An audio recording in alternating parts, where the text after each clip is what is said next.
Eu acho que tem duas coisas aí que eu acho que são interessantes, né? De como conversar com os mortos. A primeira delas seria a inteligência artificial ser uma interface, igual o Chico Xavier previu lá, que ia ter uma tela, né? Então a inteligência artificial vai ser só uma interface, um meio pelo qual o espírito usa a máquina para se comunicar. Então é um meio, ok. A segunda, que é a mais provável que já está acontecendo, é basicamente você criar uma duplicata daquele ente querido seu.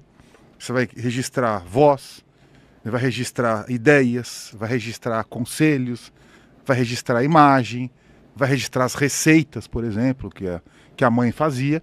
Você vai colocar tudo lá na máquina e, ok, a mãe faleceu, você enterrou a mãe, mas ela está lá, tem todo o registro dela.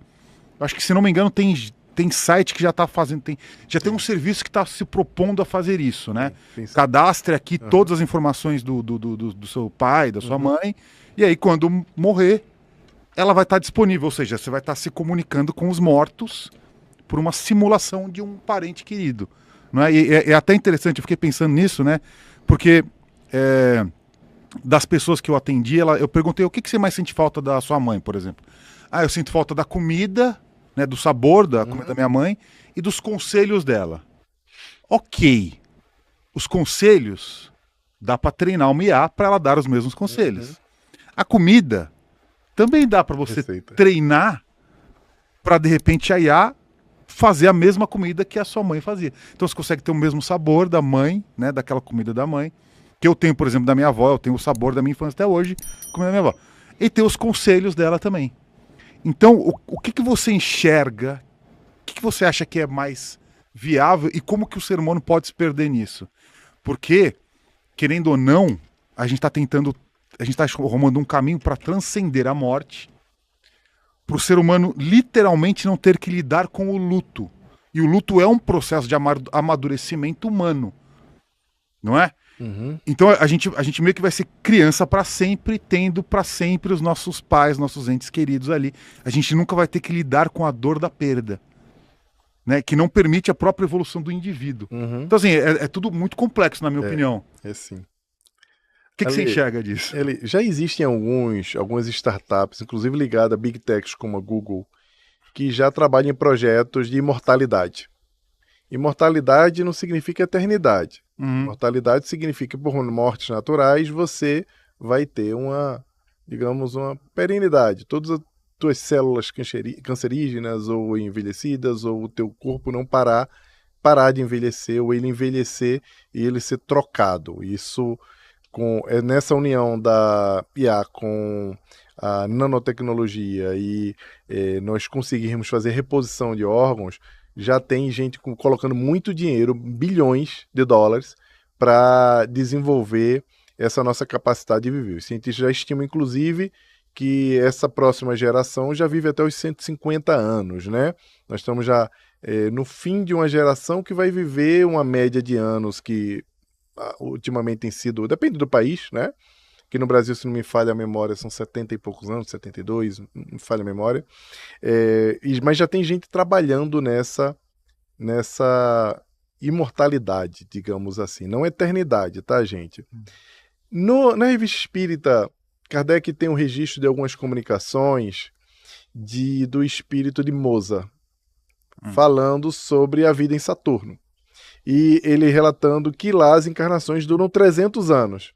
Olha que curioso, né? A gente confere lá Kardec em 1850 e poucos, eu não lembro qual é o ano dessa revista espírita, e traz agora Harari no Homo Deus falando sobre esse tempo de vida, e separando aí quase 200 anos, nós temos mais ou menos uma informação parecida, que no mundo, como o nosso mundo que está passando por uma transição planetária, no andar de cima, digamos assim, nós viveremos um pouco mais, e até porque nós estamos observando que as coisas estão se desaparecendo.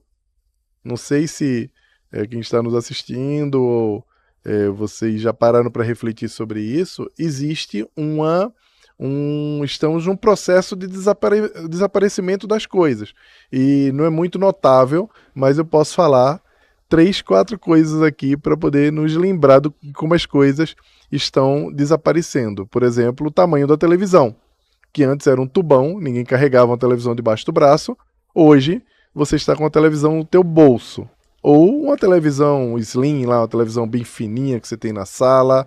Se você observar os álbuns de fotografias que eram gigantes, você chegava na casa de uma família, sentava lá na casa da tua avó, ela ia abrir aquele álbum no domingo e você ia olhar toda a tua vida, todos os teus avós, os teus pais crianças. Por sinal, eu tive recentemente buscando meus álbuns e eu vi uma foto da minha mãe jovem, eu olhei assim, pô mãe, não tá batendo cara crachá. Você era linda, minha mãe era linda, linda, com 15 anos, né? Hoje é uma idosa, com 78 anos, eu brinquei com ela com isso. Ela cresceu uma mulher muito bonita, mas foi muito bom olhar minha mãe ali, uma adolescente. E nós, olhando aquilo ali, era muito divertido. Hoje, os álbuns quase não existem, nós temos as fotos dentro do Instagram. As fotografias não são tiradas mais para registros de momentos, elas são tiradas para serem usadas como objeto de ostentação, para mostrar aos outros um estilo de vida, para mostrar aquilo que está acontecendo. Nós temos os documentos que nós íamos antes no cartório para fazer uma assinatura e nós precisávamos daqueles documentos enormes. Hoje em dia nós escaneamos um documento, nós assinamos digitalmente, não precisamos nem usar a caneta, nós já digitamos e não mais usamos papéis. Os livros hoje, um livro como, sei lá, o Talmud, o conjunto do Talmud, que é bem difícil você transportar aquilo tudo, você pode ter o Talmud todo dentro do teu celular, ou livros maiores, ou enciclopédias todas, o GPS juntando com a calculadora, juntando com o telefone, juntando com vários objetos, hoje são concentrados num único objeto. Isso quer dizer que as coisas que eram esses objetos desapareceram, ou quase não existem mais, para dar lugar a um único objeto. A gente pensa sempre em as coisas estão desaparecendo com a eteriedade, quando tudo virando etéreo, mas não é bem assim que o processo de transformação do desaparecimento das coisas materiais acontecem, né? Daí, nesse processo da transição planetária, desse mundo lá no futuro, que nós enxergamos uma vida humana maior, nós temos também esse desejo de fazermos essas réplicas, de termos seres robóticos que vão ser uma representação do que nós somos, mas além da comida da mãe, da avó, e além da receita maravilhosa ou dos conselhos que podem ser replicados, às vezes nós sentimos falta do cheiro, do olhar, daquele momento que a gente pode pegar na mão e a gente sabe que é ela que está ali. Vai sobrar sempre na gente a saudade de que nós estamos vivendo com a substituição e não de fato com aquele coração que pulsa, que estaria perto da gente.